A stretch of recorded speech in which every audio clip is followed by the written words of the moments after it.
I hope you here and those watching online are having a good holiday, visiting with friends and family, going to brunch, perhaps seeing a movie or two.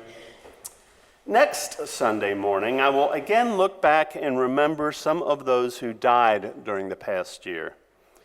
This was a year when, for more than a few of us, both some favorite household names and beloved family members passed away.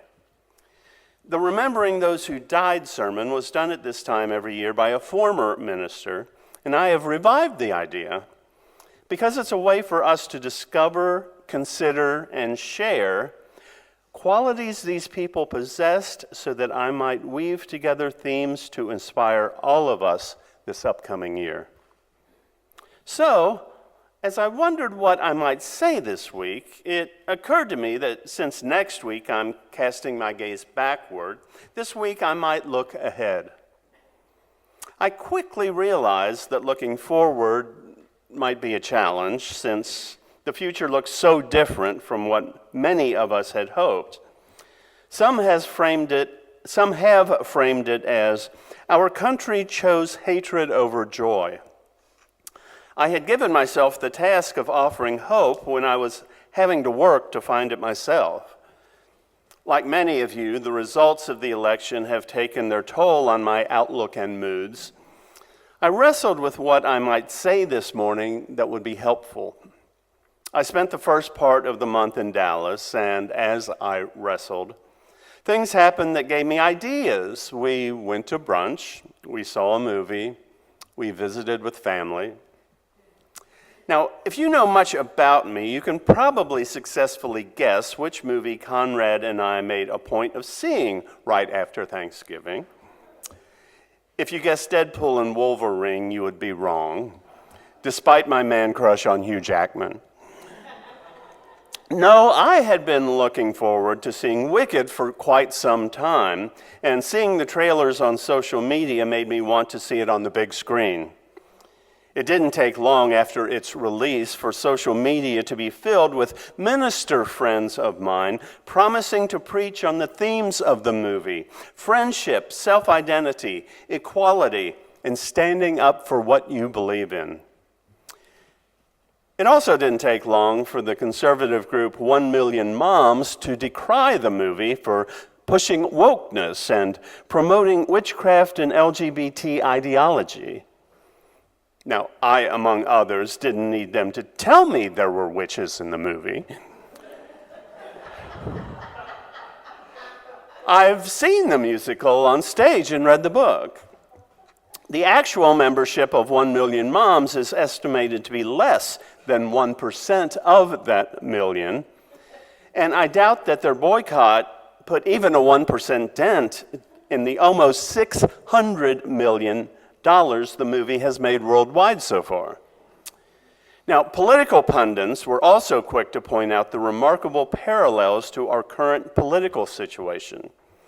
At one point, the wizard confides to Elphaba, who later becomes the Wicked Witch of the West, quote, "When I first got here, there was discord and discontent, and where I come from, everyone knows that the best way to bring folks together is to give them a really good enemy."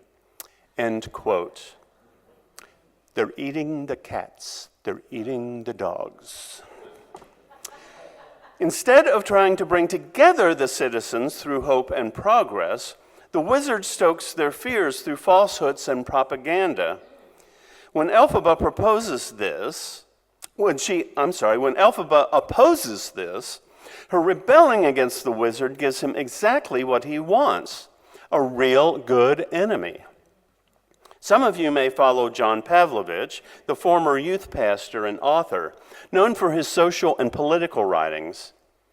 In his blog on December 7th, he described the Oz-US parallels like this: a terrified charlatan cowering behind a curtain as the blustering, bellowing caricature of himself incessantly peddles fear of the other, the different, the easily separated, the vulnerable minority, holding unimaginative people captive by keeping them terrified of their neighbors, by branding them the enemy within. Alongside him, a willing and influential wielder of propaganda designed to tear a community apart from the inside by trafficking in false accusations and lazy stereotypes, knowing if the message is loud and frequent enough, it will eventually become gospel within scared people's heads. A brilliant, gifted individual longing to simply be seen and to belong, whose only crime was being born with characteristics which made her an easy target for those well-versed in the villainizing of the outcast.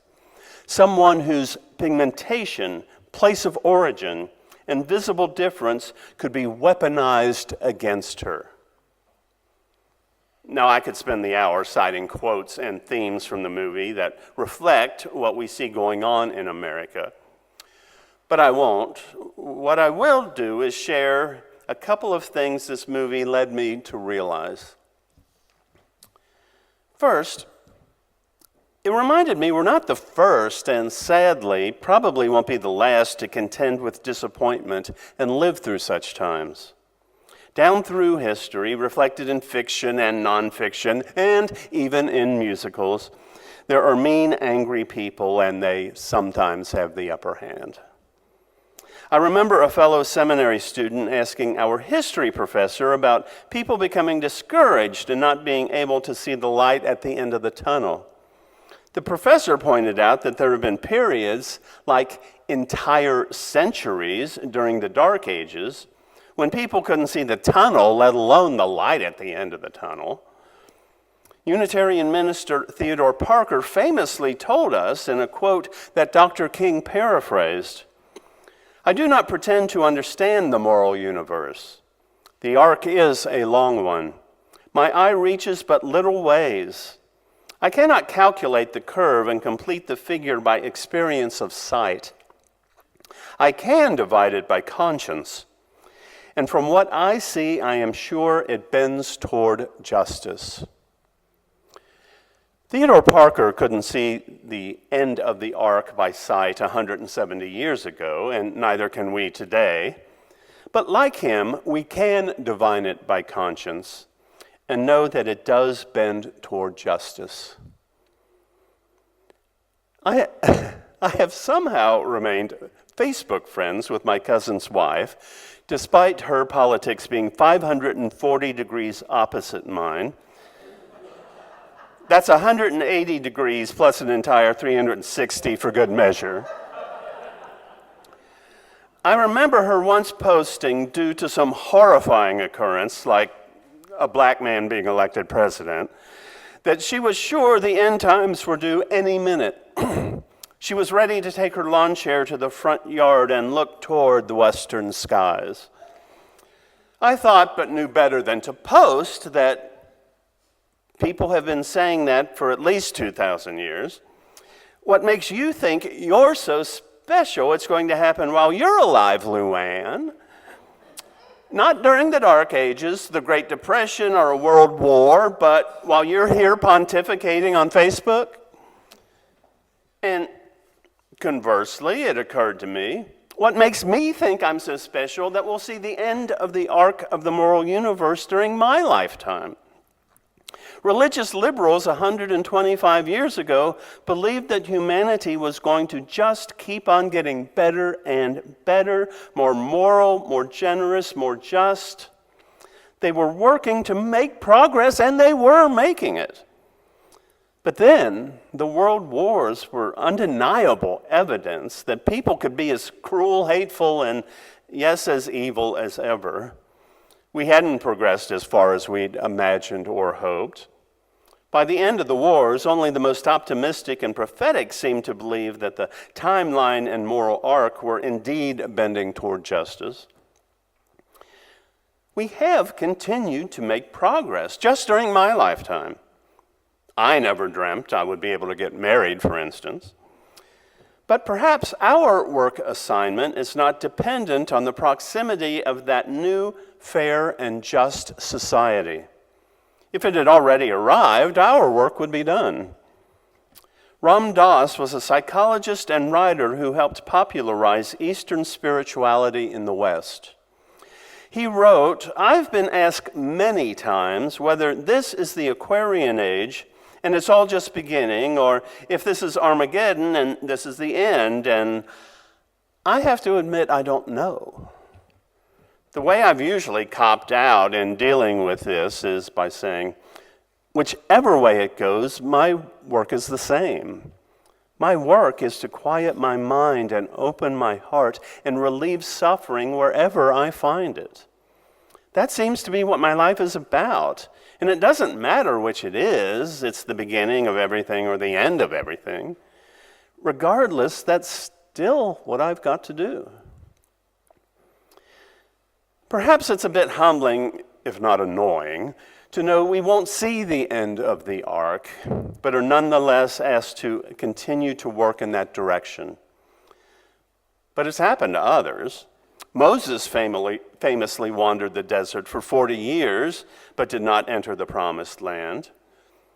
Dr. King said, "I've been to the mountaintop. I've seen the promised land. I may not get there with you, but I want you to know tonight that we as a people will get to the promised land." Less than 24 hours later, he was assassinated. Dr. King wasn't the only person to paraphrase Theodore Parker with imagery of the arc of the moral universe.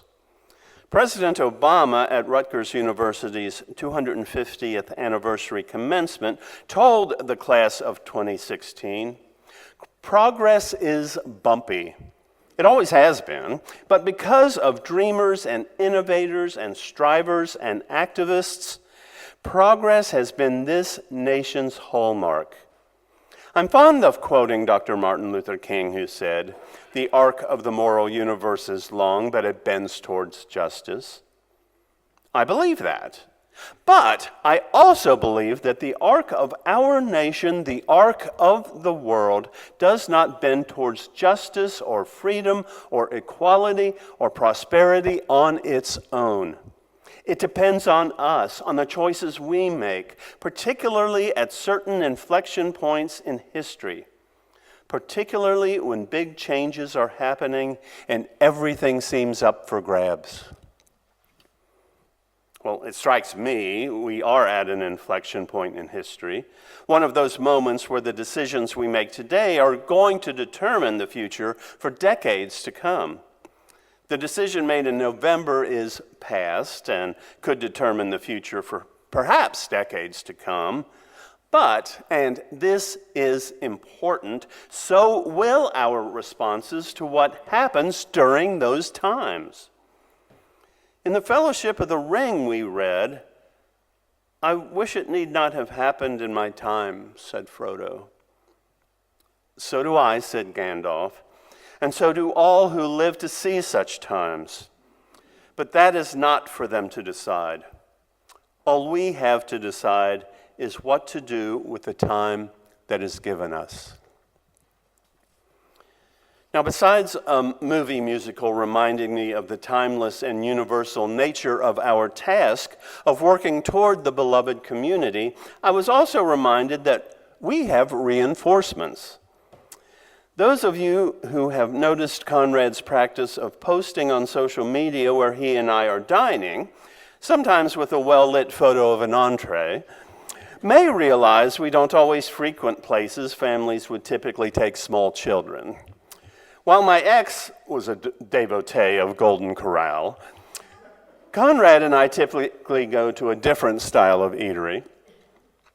While in Dallas, we met friends at a family-friendly place for brunch. I really enjoyed seeing the kids interacting with their siblings and parents, coloring, deciding what they would like to eat, and reconsidering what they had ordered once it arrived. I often hear people say Christmas is best appreciated through the eyes of children. I can't help but agree, especially after our Christmas pageant here last week. It was wonderful to work with the kids, and those of you watching seem to think they were great as well.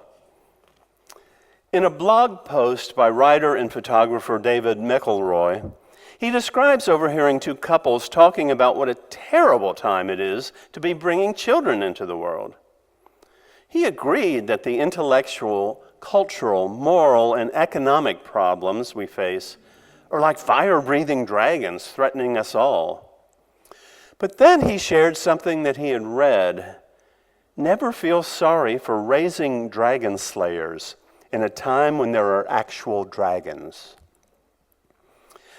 Those great kids last week, dressed as angels and magi, while sweet, will be the dragon slayers of tomorrow. Another aspect of our work toward the beloved community, working for love, justice, and equity, is that we are modeling how to do that for those future dragon slayers. In the words of Amanda Gorman, but through how we live, our children learn what we earn when we're earnest and what we forge when we forgive. This wasn't the first time that children have helped boost my mood. While a chaplain at Parkland Hospital, it was really easy to become discouraged. Patients don't seem to be interested in talking to either God or a chaplain when things are going well. So we mostly see those going through the most dire of medical and emotional circumstances. The chaplains have shift handoffs to tell the incoming shift what is happening. We would talk about horrible traumas in the ED, family dramas on the floors, and the always sobering morgue census. One day I announced, I am only saying this half facetiously. Can we please start announcing each morning how many healthy babies were born yesterday so we can feel some joy? So that afternoon, Chaplain Betsy and I went up to ooh and all over all the healthy babies. They were wrapped in swaddling clothes, but no mangers were to be found. On average, there are 34 babies born every 24 hours at Parkland Hospital. All the births do not go as hoped or planned. There are so many complications that can happen. I began to believe that miracles do happen every day, for instance, whenever a healthy baby is born. We entered the nursery, and the downtrodden cynic inside of me melted at the sight of the newborns. Like the Grinch encountering Cindy Lou Who or Scrooge meeting Tiny Tim. This time of year, it is said hope is found with the birth of a baby. That hope is different for me than it is for my cousin's wife, Luann. For her, it involves salvation and eternal life. For me, it is focusing on working toward the beloved community on this side of the grave. I take solace on John Rodell's words. My love, on the days we can't hold on to hope, will at least be able to hold each other. I find hope in knowing that while our work here is not done, we have each other to hold on to. I'm energized by the fact that we will not only continue the work, but we are raising a generation of dragon slayers. So, going to brunch, seeing a movie, visiting with family, all gave me some ideas on how to approach this new year with a more positive outlook. And I hope my sharing has given you some ideas for 2025 too. Amen.